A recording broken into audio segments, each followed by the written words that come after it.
Hello and welcome to Abhipedia powered by Abhimanyu IAS. My name is Niharika Walia और मैं आपके साथ डिस्कस करने आई हूँ regarding the ESIC syllabus. See, the point is at this point of time they have given us a description of whatever the subjects are. So we can get an idea. It is expected कि sooner or later they will be providing a detailed thorough detail हमें मिल जाएगी regarding the syllabus, but right now भी कुछ available नहीं है. So what we can discuss is what is exactly covered in that particular topic. In case they provide us the detailed syllabus, then we will be working accordingly. Till then, let's begin with the syllabus of accounting, marketing management as well as the HRM. This is for ESIC Deputy Director. So जब हम इसके syllabus को देखते हैं, I'll be discussing the portion of three basic subjects. First one is principles of HRM, then principles of marketing management and principles of accounting and financial management. So मैं शुरुआत कर रही हूँ number one, that is HRM से. जब हम इस particular subject के टॉपिक्स निकालते हैं, so what is expected here is that is सबसे पहले HRM की सिलेबस के अंदर इसका कंसेप्ट आ जाता है. इसके कुछ स्पेसिफिक मॉडल्स होते हैं, that is again a part of this particular curriculum. इसका कंसेप्ट, उसकी डेफिनेशंस प्लस HRM मतलब ह्यूमन रिसोर्स मैनेजमेंट. ह्यूमन को आप कैसे मैनेज करते हैं, जो आपके अंडर काम करते हैं, उनकी किस तरीके से आप उनको चूज करेंगे, देयर रिक्रूटमेंट, उन लोगों को बुलाना ऑर्गेनाइजेशन के अंदर कि वो लोग अप्लाई करें, selection, then training and development. ये कुछ ऐसे टॉपिक्स हैं which is essentially very very important, क्योंकि HRM मतलब लोगों को मैनेज करना, जो आपकी ऑर्गेनाइजेशन का हिस्सा बनते हैं. आप उन लोगों को ट्रेन करते हो, उन लोगों को ग्रो करने का एक एरिया देते हो. There are multiple things which are included in this particular portion. So the most important thing is की recruitment, selection, training and development, human resource की प्लानिंग, आने वाले समय में ऑर्गेनाइजेशन किस तरीके से चलेगी. कुछ ऐसे टेक्निकल टॉपिक्स भी इसमें कवर हो जाते हैं जो कि हैं job analysis, job design, job description, job evaluation. ये छोटी छोटी टर्म्स हैं दिखने में, लेकिन इन सब की कुछ बड़ी महीन सी टेक्निकलिटीज़ हैं which is important to cover. Performance measurement, job analysis वाले पोर्शन के साथ में, परफॉर्मेंस मेजरमेंट के साथ में इनकी बहुत सी टेक्निक्स होती हैं जिसके थ्रू कोई पर्टिकुलर पर्सन को हम प्रमोट करते हैं या डिमोट करते हैं या उसके इंसेंटिव डिसाइन किए जाते हैं. तो मॉनेटरी और नॉन मॉनेटरी इंसेंटिव जो हम देते हैं हमारे ह्यूमन रिसोर्स को, वो भी इसके अंदर कवर हो जाता है. प्लस प्लेसमेंट एंड इंडक्शन, कोई भी नया पर्सन जब ऑर्गेनाइजेशन के अंदर आता है तो उसके आने पर हम क्या करते हैं एक ऑर्गेनाइजेशन के अंदर, वो इसमें कवर हो जाता है. लीडरशिप एंड मोटिवेशन, मोटिवेशन के अंदर हमारे पास मॉनेटरी और नॉन मॉनेटरी इंसेंटिव्स होते हैं जिसके कारण कोई ऑर्गेनाइजेशन में टिकता है या चला जाता है. देन इसका फॉर्मल कम्युनिकेशन का हिस्सा is also part of this particular HRM, because ultimately when we have a formal communication between the hierarchy of an organisation, that is how the most important messages are basically communicated to the higher level or to the lower level. And then is traditional and modern techniques. Whenever a particular person is selected in the organization, उसको select, उसको train करने की कुछ modern techniques हैं, कुछ traditional techniques थी, उनकी performance evaluation के साथ में भी कुछ specific techniques जुड़ती हैं. Overall इसके इस subject के अंदर काफ़ी सारी छोटी छोटी technicalities हैं जिनको जब आप इस particular subject की तरफ देखते हैं तो उनको आपको ध्यान में रखना ही होगा. So this is what you can cover in the topic of principles of HRM. इसके मॉडल्स जो हैं, इनके जो डिफरेंट एरियाज की जो टेक्निक्स हैं, वो कुछ ऐसा टॉपिक होता है जो कि ना ध्यान से पढ़ने वाला होता है, क्योंकि it all sounds very similar but ultimately every aspect has a difference. So उसका आपको ध्यान दे के चलना है जब आप पढ़ेंगे syllabus of principles of HRM. ठीक है. Other than HRM, the next topic that I am going to discuss is the principles of marketing management. ये मैनेजमेंट का एक और हिस्सा है. डेप्यूटी डायरेक्टर है तो उनकी पोस्ट के अकॉर्डिंग अगर आप देखते हैं तो मोस्ट इंपॉर्टेंट जो इनके एग्जामिनेशन के पॉइंट ऑफ व्यू से रखा है, उन्होंने मैनेजमेंट के डिफरेंट एरियाज रखे हैं. जैसे पहला हमने अभी ह्यूमन रिसोर्स को मैनेज करना सीखा, उसके साथ में ना अगर आप मैनेजमेंट के स्टूडेंट नहीं रहे हैं तो आपको पीछे जो ऑर्गेनाइजेशनल बिहेवियर वाला एरिया है वो एक बार आपको पढ़ना पड़ेगा। Organisation structure, actually organisation behaviour आपका मार्केटिंग के अंदर कवर हो जाता है। ऑर्गेनाइजेशन के अंदर प्लानिंग क्या होती है, मैनेजमेंट एग्जैक्टली क्या टर्म है, वो आपको जरूर गो थ्रू करनी चाहिए, बिकॉज अल्टीमेटली आप उसके अलग अलग सोर्सेज पढ़ने वाले हो। सबसे पहले आपको पता होना चाहिए मैनेजमेंट होती क्या है, स्टार्टिंग फ्रॉम उसका first level to the last step, उनको एक ओवरव्यू आपको होना चाहिए ताकि आपको ना चीज़ें रिलेट करते हुए प्रॉब्लम्स ना आए। जब हम बात करते हैं syllabus for principles of marketing management, the next topic is marketing management, तो आपको उसके बेसिक कंसेप्ट्स का आइडिया होना चाहिए। मार्केटिंग मैनेजमेंट के अंदर कई टेक्निकल चीज़ें भी आती हैं, किस तरीके से इवॉल्व हुई मार्केटिंग, मार्केटिंग का पहले क्या समय था, एक समय था जब सब कुछ इंडस्ट्रीज के अंडर कवर था। That means everything was basically based upon the fact that what the product the producer can produce, मतलब अल्टीमेटली पहले प्रोड्यूसर की तरफ से शुरू होती थी, फिर इवॉल्व होते होते आज का समय एज पर द कंज्यूमर हो चुका है, right. So it's all about the consumer today, what happened during the entire area is covered in evolution. Next is पहले डिफरेंट वे से सेलिंग की जाती थी। मार्केटिंग इज बेसिकली समथिंग जो selling से पहले से शुरू हो जाता है। आज के समय पर क्या होता है कि आप प्रोडक्ट बनाने से पहले उस प्रोडक्ट की जो मार्केट बन सकती है उसको पहले स्टडी कर चुके हो, तो उसके बेस पर आप प्रोडक्ट्स बनाते हो। These are all covered under strategies. So strategies is basically how you're going to make sure that your product is being sold, or at least it is reaching a good amount of people in the market.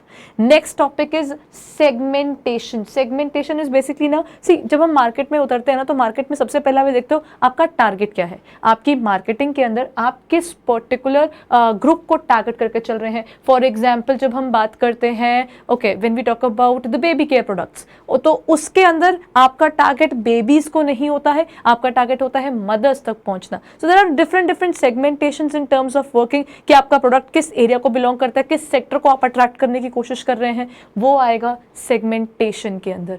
Then next is branding and brand equity and also positioning. So segmentation और positioning जो है ये आपकी एक similarity की तरफ चलने वाले हैं कि एक्चुअली एक कनेक्टेड टॉपिक्स आ जाते हैं, जबकि ब्रांडिंग जो होता है वो आपके प्रोडक्ट को नॉर्मल मार्केट से अलग कर देता है, जिसके थ्रू आप अपनी प्राइसिंग की स्ट्रैटेजीज डिफाइन कर पाएंगे। सो जब आप इसको पढ़ेंगे, जब आप ब्रांडिंग का पढ़ते हैं उसके साथ में आपकी प्राइसिंग की स्ट्रैटेजी आ जाती है, which is important in terms of, ये थोड़ा टेक्निकल टॉपिक्स हैं जिनके अंदर से इट कैन इज एक्सपेक्टेड कि अगर कोई टेक्निकल क्वेश्चन बनाएंगे ना तो इसकी जो स्ट्रैटेजीज होती हैं वो ध्यान से देखने वाली है।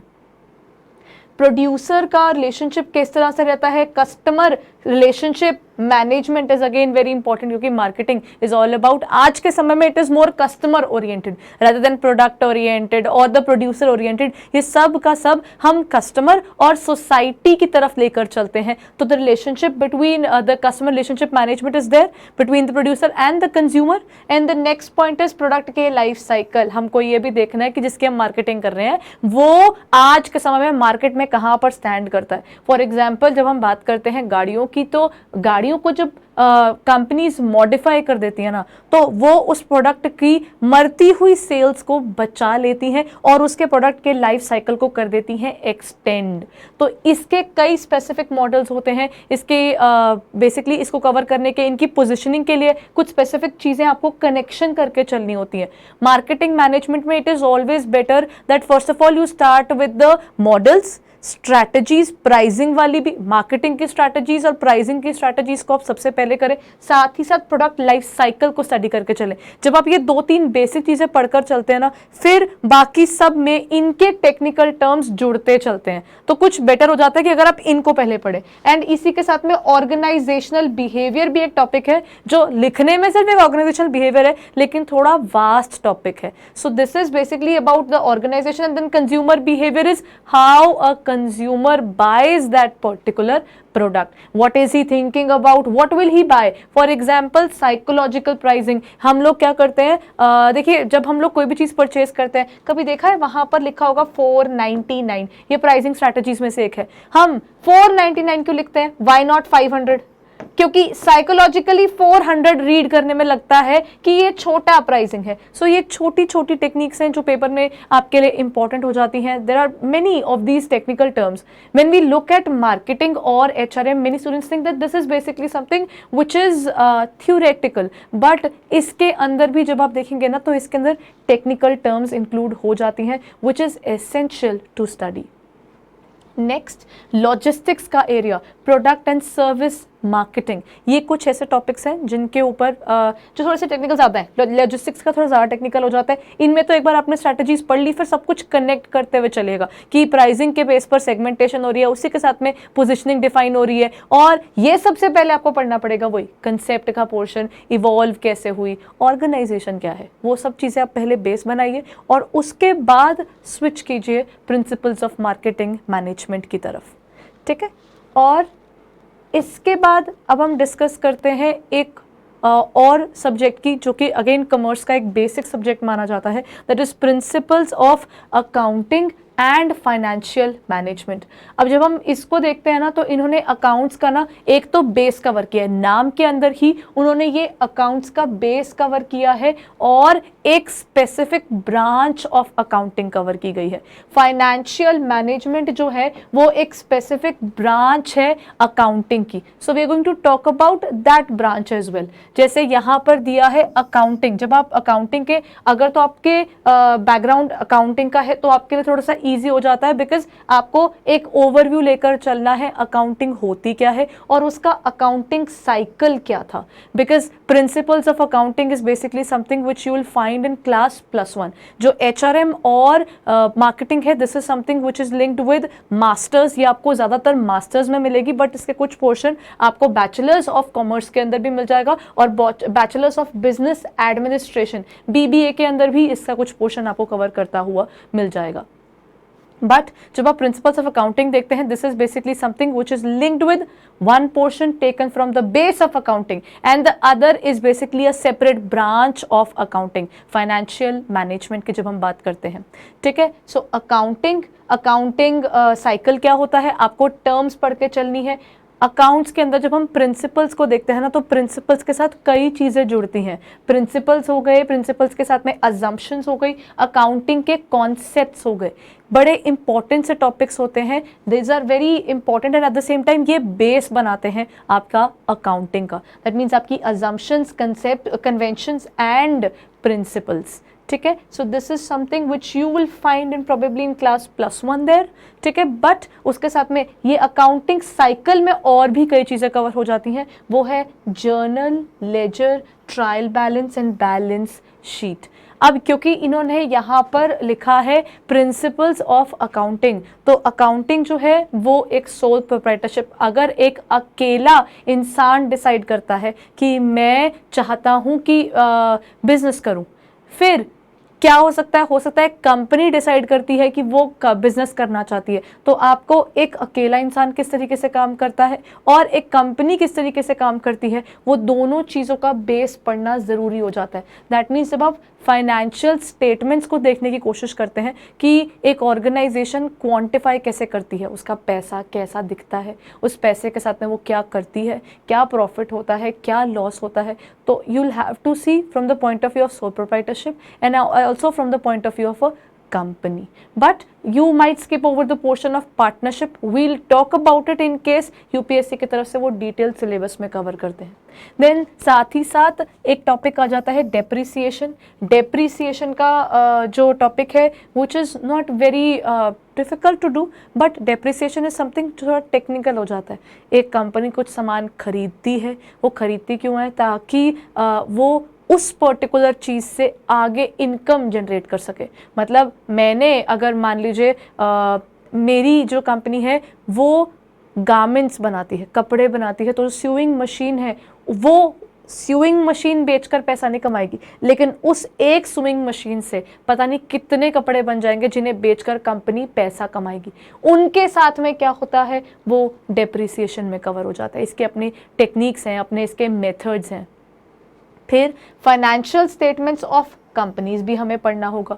इसके साथ साथ कुछ टॉपिक्स और भी हैं, जैसे एक कंपनी के जब आप शुरू करते हैं तो उसमें कुछ पैसा डाला जाता है, that is shares and debentures. कुछ पैसा जो मालिकाना हक के साथ में डाला जाता है, मतलब ओनर जब अपना वो चाहता है कि वो ओन करे कंपनी को, तो वो वहाँ पर क्या करेगा, शेयर इशू करेगा। जब कंपनी कहते हैं मुझे लोन चाहिए, कोई बाहर से हमें लोन दे दे, लेकिन मैं मालिकाना हक या फिर ओनरशिप जो है वो शेयर नहीं करना चाहता, then you will go for debentures. So other than that इस पेपर में कवर हो जाते हैं अकाउंटिंग के स्टैंडर्ड्स, बिकॉज प्रिंसिपल्स है तो then definitely they can come up with some questions from the standards which were issued by ICAI, Institute of Chartered Accountant of India, उनकी तरफ से इशू हुए हुए स्टैंडर्ड्स। देन इसके साथ में जुड़ जाता है आपका पोर्शन ऑफ फाइनेंशियल मैनेजमेंट भी। जब हम फाइनेंशियल मैनेजमेंट में देखते हैं उसमें हमारे पास आ जाता है कैश फ्लो स्टेटमेंट, देन